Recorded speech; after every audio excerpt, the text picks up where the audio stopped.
ମୁଁ ଆର୍‌କେ ଆପଣ ଯଦି ଭୁବନେଶ୍ୱରର କେଉଁ ଜାଗାରେ ଅଛନ୍ତି, ଆପଣ ଗୋଟେ ଜାଗାରୁ ଅନ୍ୟ ସ୍ଥାନକୁ ଯିବାକୁ ଚେଷ୍ଟା କରିଛନ୍ତି, ଆପଣ କେମିତି ଯିବେ ଏବଂ ଅଟୋ ସାହାଯ୍ୟରେ ଯଦି ଯିବାକୁ ଚାହିଁବେ କିମ୍ବା ଟୁ ହ୍ୱିଲର ସାହାଯ୍ୟରେ ଯିବା କିମ୍ବା ଫୋର୍ ହ୍ୱିଲର ସାହାଯ୍ୟରେ ଯିବାକୁ ଚାହିଁବେ, ତେବେ ଓଲା ବୁକ୍ କରନ୍ତୁ।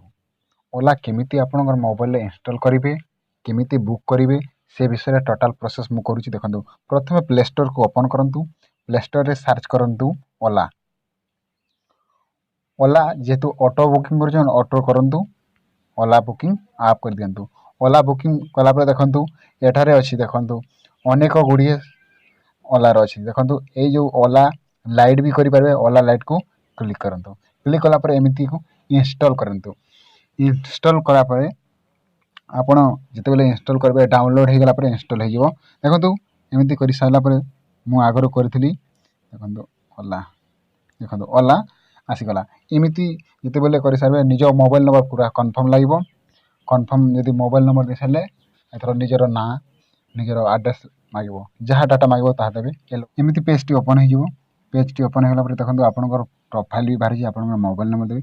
ପ୍ରଥମେ ବୁକ୍ କେମିତି କରିବେ ଓଲା, ଦେଖନ୍ତୁ ଏଠାରେ ପିକଅପ୍, ଯେଉଁଠୁ ପିକଅପ୍ କରିବ ଆପଣଙ୍କୁ ସେଇର ଲୋକେସନ୍ ଆଗ କ୍ଲିକ୍ କରନ୍ତୁ। ମୁଁ ଲୋକେସନ୍ କ୍ଲିକ୍ କରିଛି। ଦେଖନ୍ତୁ ମୁଁ ରସୁଲଗଡ଼ରେ ଅଛି, ରସୁଲଗଡ଼ରେ ଦେଖ ପିକଅପ୍ କରିବ। ଦେଖନ୍ତୁ ପିକଅପ୍ ଆସିଗଲା। ତାପରେ ଡ୍ରପ୍ କେଉଁଠାରେ କରିବ, ଆପଣ ପିକଅପ୍ କରିବ, ଆପଣଙ୍କୁ ଡ୍ରପ୍ କେଉଁଠାରେ କରିବ।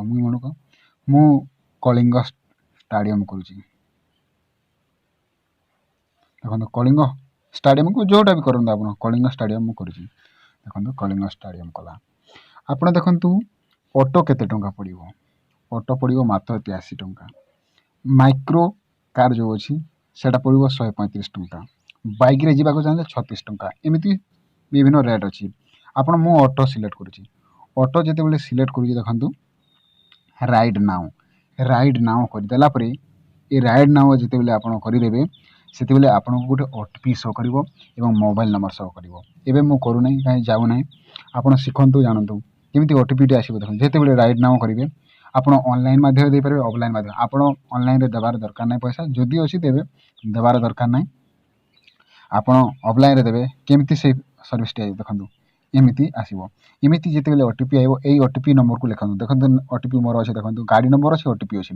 ଏବଂ ସେଇ ଯାହାର ଯେଉଁ ଅଟୋ ଡ୍ରାଇଭର ଅଛି, ସେ ଆପଣଙ୍କୁ କିଛି ସମୟ ପରେ ଆପଣଙ୍କୁ କଲ୍ କରିବ, ଆପଣଙ୍କୁ ପଚାରିବ ଆପଣଙ୍କର ଆଡ୍ରେସ୍ ଠିକ୍ ଅଛି, ସେ ଆଡ୍ରେସ୍ ଯଦି ଆପଣ ତା ସହିତ କଥା ହେଇଯିବେ, ଆପଣ କେଉଁଠାରେ ଅଛନ୍ତି ସେ ବିଷୟରେ କହିଦେବେ ଏବଂ ଏଇ OTP ନମ୍ବରକୁ ଲେଖିବେ। ଯେତେବେଳେ ଆପଣଙ୍କ ସରିଯିବ, ମନେକର ସେଇ ଜାଗାକୁ ଯାଇପାରିବେ, ଆପଣ ବିଲ୍ଟା ପେ କରିଯିବେ। ବିଲ୍ ପେ କଲା ପରେ, ଦେଖନ୍ତୁ ବିଲ୍ ପେ କଲା ପରେ ଏମିତି ଏକ ଆପଣ ପେ ଟୁ କ୍ୟାସ୍ ବୋଲିକରି ଏମିତି ଆପଣ କ୍ୟାସ୍ କଲେ କିମ୍ବା ଅନଲାଇନ୍ କଲେ ଏମିତି ଏକ ପେଜ୍ଟି ପଳେଇବ। ଆପଣ ଜାଣିପାରିଲେ। ଅଟୋ ଯଦି ବି କରିବେ, ଆପଣ ଟୁ ହ୍ୱିଲର୍ ମଧ୍ୟ କରିପାରିବେ। ଯଦି ଆମ ଭିଡ଼ିଓ ଆପଣଙ୍କୁ ପସନ୍ଦ ଲାଗୁଛି, ସବସ୍କ୍ରାଇବ୍ କରନ୍ତୁ, ସେୟାର କରନ୍ତୁ। ରହିଲି, ନମସ୍କାର।